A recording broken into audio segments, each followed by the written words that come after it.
Bismillahirrahmanirrahim. Assalamualaikum warahmatullahi wabarakatuh.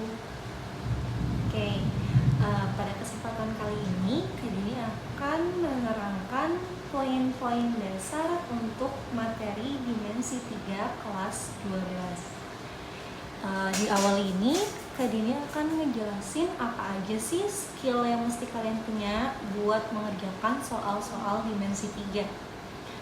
Perhatikan dengan baik ya. Jadi, di materi dimensi 3 itu yang akan kalian pelajari adalah kalian akan menghitung jarak dari titik ke titik, titik ke garis, titik ke bidang. Bisa juga tentang jarak garis, garis ke garis, garis ke bidang. Lalu yang terakhir adalah jarak bidang ke bidang.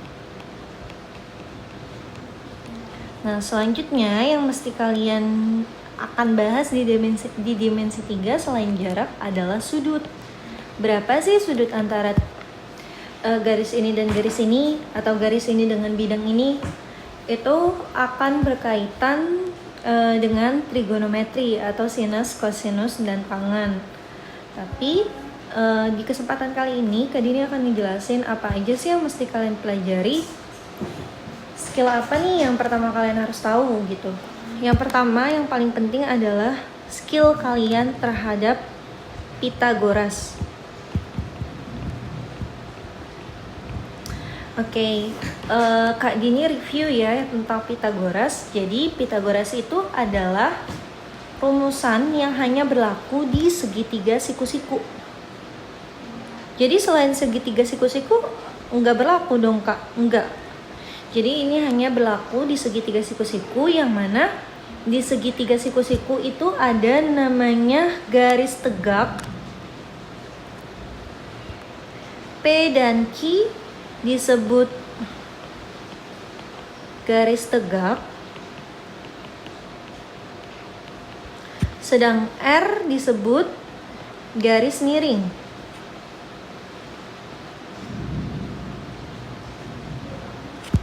Nah, jadi konsepnya adalah ketika yang ditanya adalah garis miring, maka sisi tegaknya dikuadratin lalu ditambah. Sedangkan kalau ditanya adalah salah satu sisi tegaknya, maka sisi miringnya dikuadratin dikurang sama sisi tegak lainnya. Kita coba review dikit ya. Misal,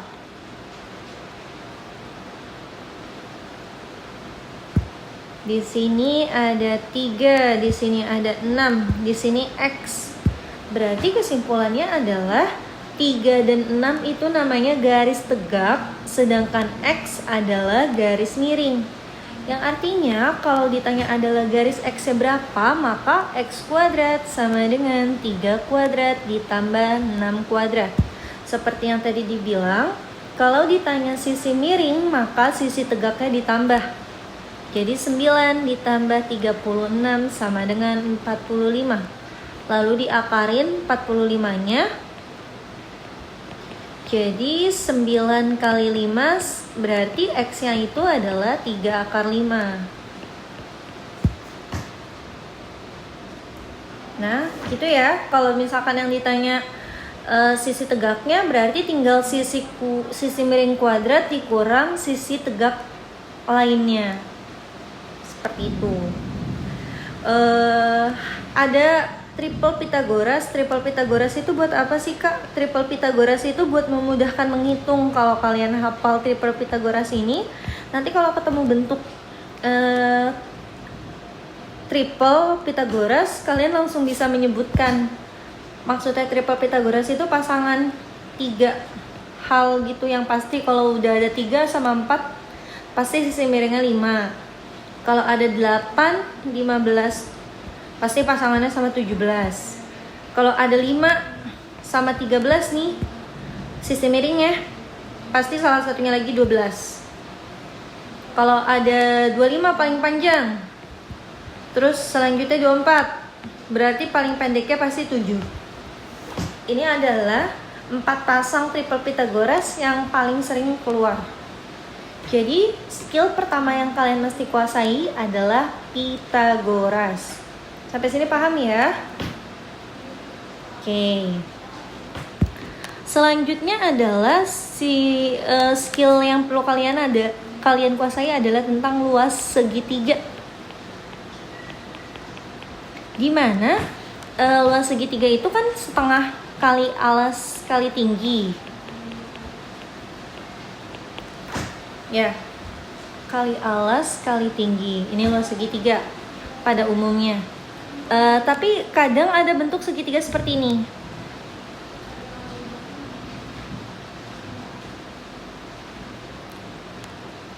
Nanti yang ditanya misal gini deh.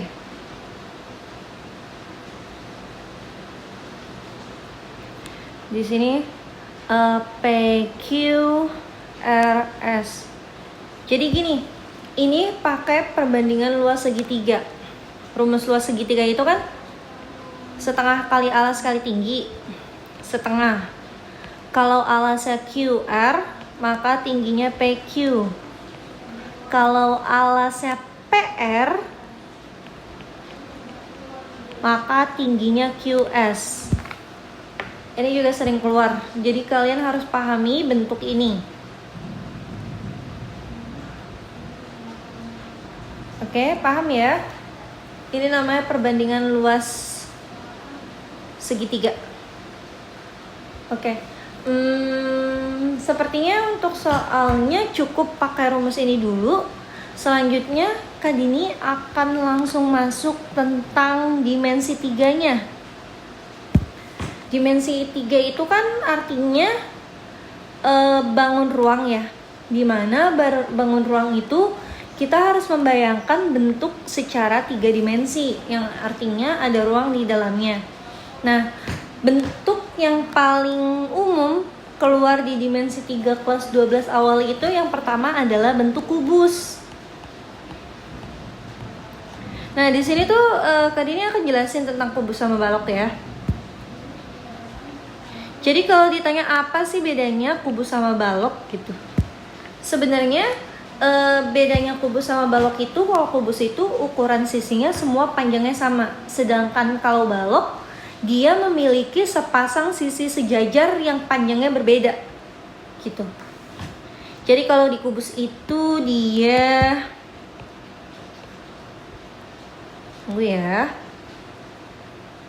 Ini kubus.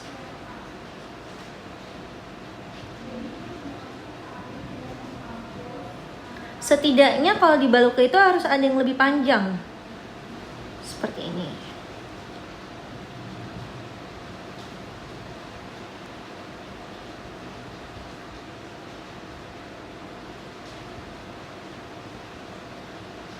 Oke. Penulisan namanya juga penting kalian ketahui ya. Kalau misalkan kalian start dari depannya AB, dia muter CD. Berarti E-nya juga startnya dari depan, lalu muter ke belakang. Berarti di sini A, B, C, D, E, F, G, H. Kalau di kubus, semua rusuknya panjangnya sama. Maka kita bisa tulis di sini itu rusuk sama dengan R cm. Kalau di balok, bagian depan itu namanya panjang, bagian miringnya itu lebar, yang ke atas itu namanya tinggi. Nah, kalau secara garis besar ya, kubus sama balok itu memiliki kesamaan. Maksudnya apa? Sama-sama punya diagonal sisi. atau disebut juga diagonal bidang.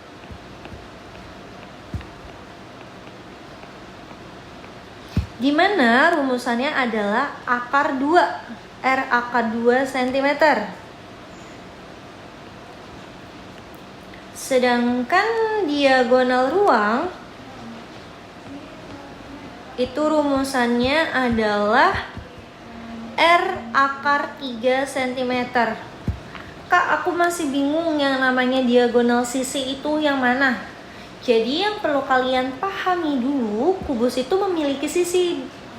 Sisinya itu lapisan permukaan kubusnya itu loh. Nah, jadi kalau misalkan diagonal sisi itu kayak panjang EB, panjang AF, panjang BG, panjang CF, panjang DG, panjang CH, panjang AH, panjang ED. Itu dia ngilang atau mendiagonal di sisi kubus. Balok juga sama nggak, Kak? Sama. Tapi untuk balok dia tidak ada rumusannya. Kalau yang ditanya panjang AF nih, berarti caranya nanti akar P kuadrat ditambah T kuadrat. Sedangkan kalau yang ditanya HF, berarti akar P kuadrat ditambah L kuadrat. Kalau yang ditanya ED, berarti L kuadrat ditambah T kuadrat. Untuk kubus dia jatuhnya sama kayak rumusan Pythagoras yang dicari diagonal itu, berarti sisi miring. Berarti kalau sisi miringnya, sisi tegaknya tinggal dikuadratin lalu ditambah seperti itu. Untuk diagonal ruang juga balok tidak ada rumusan ya. Jadi lebih baik biar nggak nambah rumus lagi, cukup pakai hitung Pythagoras. Sedangkan untuk kubus karena sudah sisinya sama, dia memiliki rumus tetap. Kalau rusuknya itu R, berarti diagonal sisinya itu R akar 2, sedangkan diagonal ruangnya itu R akar 3. Terus dia ada juga namanya bidang diagonal. Karena namanya bidang diagonal, artinya dia merupakan suatu bidang. Berarti dia ditanyanya ini, maaf deh Kak Dini hapus. Kalau bidang diagonal itu pasti dia hubungannya sama luas ya. Jadi ini biasanya ditanya tentang luas bidang diagonal. Luas bidang diagonal kubus pasti bentuknya adalah persegi panjang. Jadi ini cukup ini aja dulu yang dipahami tentang kubus dan balok. Nanti Kak Dini bahas tentang soal-soal contoh soalnya. Oke, sampai sini dulu untuk video pertama. Nanti bisa tonton video selanjutnya ya.